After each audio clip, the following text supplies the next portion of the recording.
Muli si Ginoong Wilson at ngayong araw ay pag-uusapan natin ang magagandang puok pasyalan bilang yaman ng ating bansa. Isa ang Pilipinas sa mga bansa sa daigdig na maraming magagandang puok pasyalan. Ang kagandahan ng Pilipinas ay nakakaakit ng napakaraming turista taon-taon. Magsimula tayo sa National Capital Region o ang tinatawag na NCR. Ang National Capital Region ay kilala rin bilang Metropolitan Manila o Metro Manila.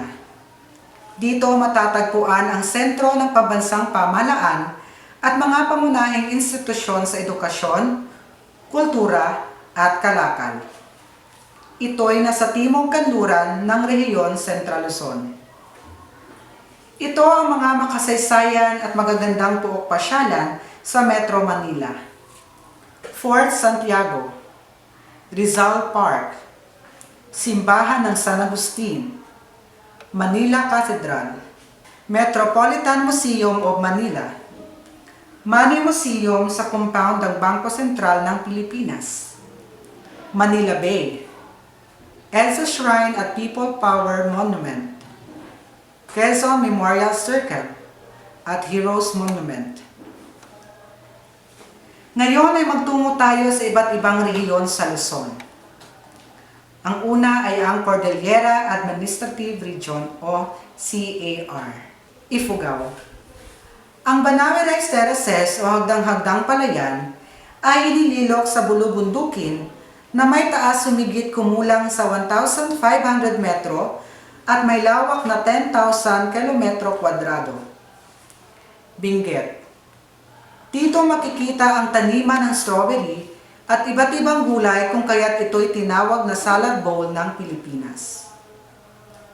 Kaliwaga Cave. Ito ang nagsilbing libingan ng mga sundalong British noong ikalawang digmaang pandaigdig. Lungsod ng Baguio. Ito ang tinaguriang summer capital of the Philippines. Dito makikita ang Burnham Park at Mines View Park. Mountain Province. Dito matatagpuan ang Buried Caves kung saan nakikita ang hanging coffins, Barlig Hot Spring, Mabalat Oil Lake, at ang Bundok Village Museum. Sa Abra naman, ating mapapasyalan ang Libtec Underground River, Kimkimay Lake, at ang tugot ni Angalo. Dumako naman tayo sa rehiyon ng Ilocos o ang Rehiyon 1. Vigan Ilocos Sur. Matatagpuan dito ang mga lumang bahay at simbahan na itinayo noong pangpanahon ng pananakop ng Espanyol.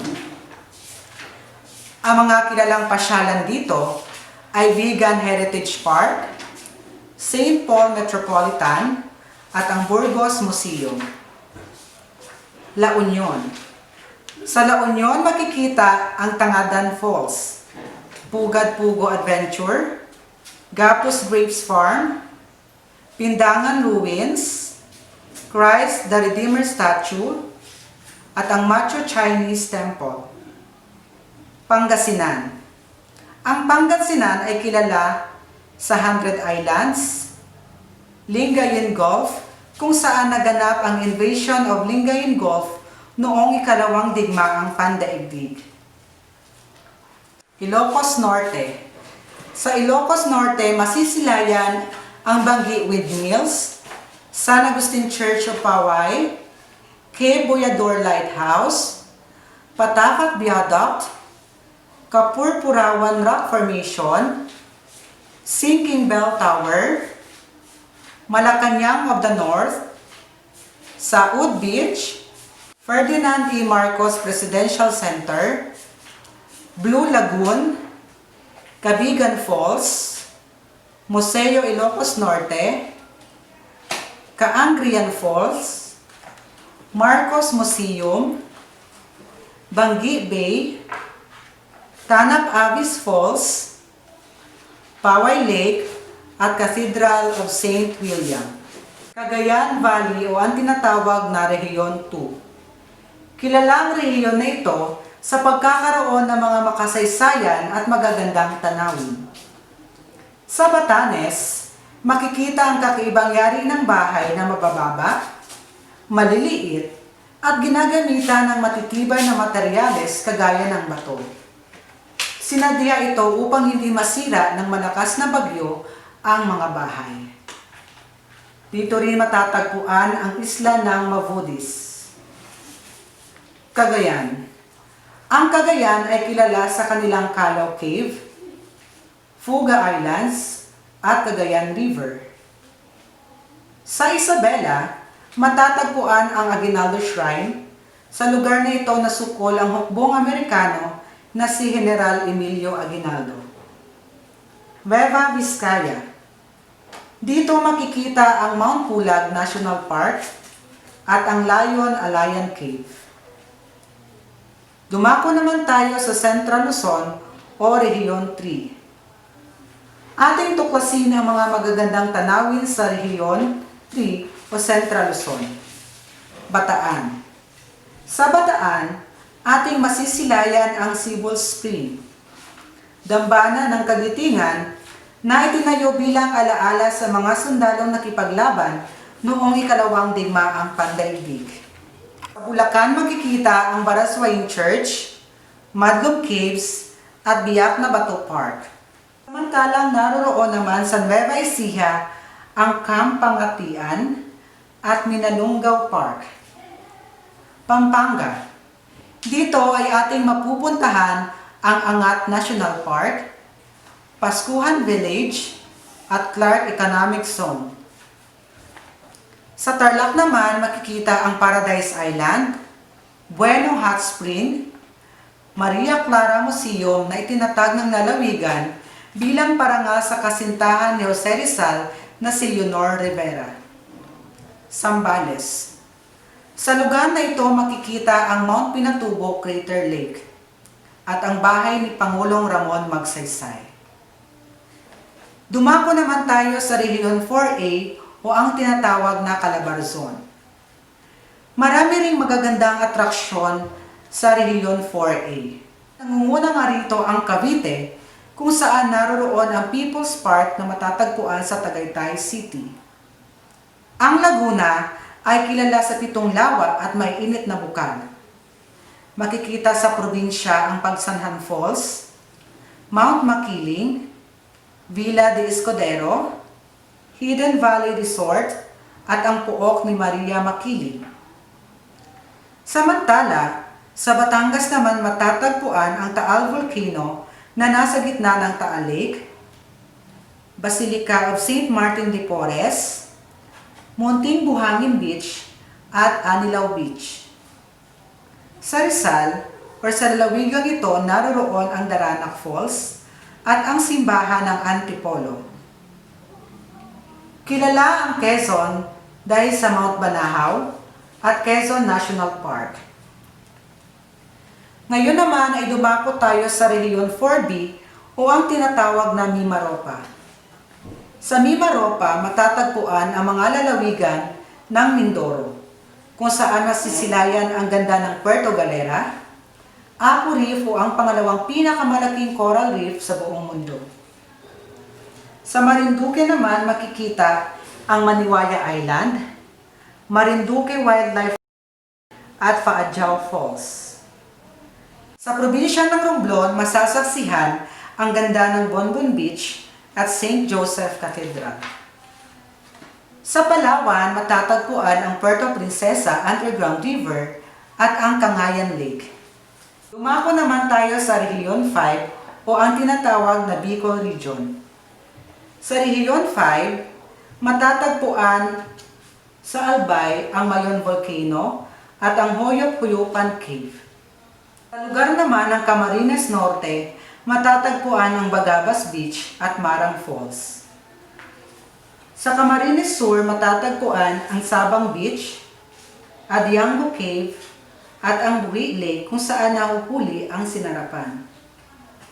Sa Sorsogon, matatagpuan ang Bulusan Mountain Lake at ang Coral Reef Diving Sites. Sa Catanduanes naman, masisilayan ang Luyag Cave, Buyo Cave na mayroong ilog sa ilalim ng lupa. Sa Masbate naman, matatagpuan ang Katandayagan Falls. Ito ang mga magagandang tanawin o atraksyon na biyaya sa bansang Pilipinas at makikita sa Luzon. Ngayon naman ay ating lakbayin ang Visayas. Western Visayas o Region 6. At nangunguna rito ay ang Aklan. Sa Aklan makikita ang Boracay, Hawili Falls at Ignito Cave. Sa Iloilo naman makikita ang Pulo ng Sicogon at Islas de Gigantes. Negros Occidental. Sa lugar na ito matatagpuan ang Mount Canlaon National Park at ang Mambucal Sulphur Spring. Capiz. Sa Capiz makikita ang Santa Monica Parish Church, Palina Greenbelt Eco Park at ang Otolayan Island. Guimaras. Sa Guimaras makikita ang Trapiz Monastery, Gisi Lighthouse at Baras Cave.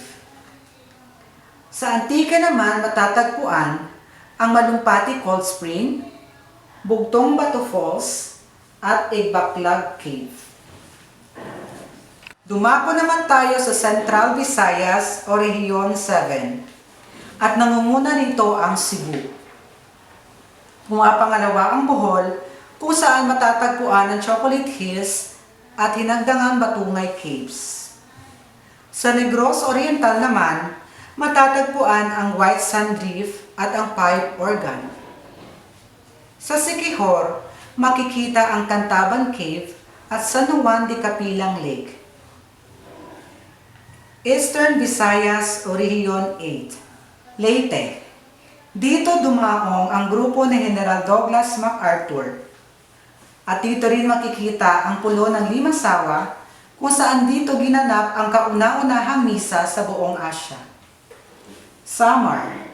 Sa Samar matatagpuan ang Punta Maria Beach kung saan ang puting buhangin na binubuo ng mga shell, coral at limestone fragments ay matatagpuan. Divinovo Island, Balanginga Belfry, Calbiga Cave na isa sa pinakamalaki sa buong daigdig. At ang Biliran, kung saan matatagpuan ang Libotong Hot Spring. Ito naman ay lakbayin natin ang daan patungo sa Mindanao. At nangunguna rito ang Zamboanga Peninsula o Region 9. Sa Zamboanga del Norte matatagpuan ang Rizal Shrine at ang Dacat Beach Resort. Zamboanga del Sur. Dito makikita ang Pasunanca Park at Pulacan Falls. Panghuli ay ang Zamboanga Sibugay. Dumako naman tayo sa Northern Mindanao o Region 10. At nangunguna rito ang Bukidnon kung saan matatagpuan ang Alulong Falls, Lake Pinamalayan, Taniman ng Pinya, Atungan Swimming Pool, Masuli Spring at Kitanglad National Park. Camiguin. Sa Camiguin matatagpuan ang Tagunaw Cave, Tuwasan Falls, Magtin Beach, Cabuuan Beach at Catarman Church. Lanao del Norte. Sa Lanao del Norte makikita ang Maria Cristina Falls at ang Limonsuda Falls. Misamis Occidental. Sa Misamis Occidental, matatagpuan ang Del Monte Plantation. Samantalang sa Misamis Oriental naman, matatagpuan ang Sapong Springs, Taguluan River, at ang Cagbantay Beach. Ngayon naman ay liparin natin ang himpapawid patungo sa Region 11. Davao del Norte. Sa lugar na ito matatagpuan ang Pearl Farm at ang Banana Plantation. Davao del Sur. Dito makikita ang Todaya Falls at Mainit Hot Springs. At ang Davao Oriental kung saan matatagpuan ang Aliwagwag Falls at Kalapagan Hot Springs. Ang Rehiyon 12 o ang Soc-Sargen Region. South Cotabato. Dito matatagpuan ang Cebu Lake at Rio Grande de Mindanao. Sultan Kudarat, kung saan makikita ang Kilantang Hot Spring. Caraga Region o Rehiyon 13. Agusan del Norte. Sa Agusan del Norte, makikita ang Lake Mainit. Samantala, sa Agusan del Sur, matatagpuan ang Diwata Hot and Cold Springs. Surigao del Norte. Sa lugar na ito matatagpuan ang Basul Island, Linungaw Cave. At sa Surigao del Sur, matatagpuan ang Campamento Cave, Aplayan ng Dalahican, Tandang at Bonot. At ang panghuli ay ang Autonomous Region ng Muslim Mindanao o ang ARMM. Maguindanao. Sa Maguindanao makikita ang pulo ng Timaco at ang Mado Hot Spring. Sa Lanao del Sur makikita ang Lanao Lake at ang Butig Lake. Sa Sulu at Tawi-Tawi naman makikita ang Vinta o ang bangka ng mga Muslim. Samantalang sa Basilan, matatagpuan ang Menzi Rubber Plantation. Dito nagtatapos ang ating talakayan. Batid kong manapulot kayong aral sa paksang ating tinalakay. Hanggang sa muli, paalam!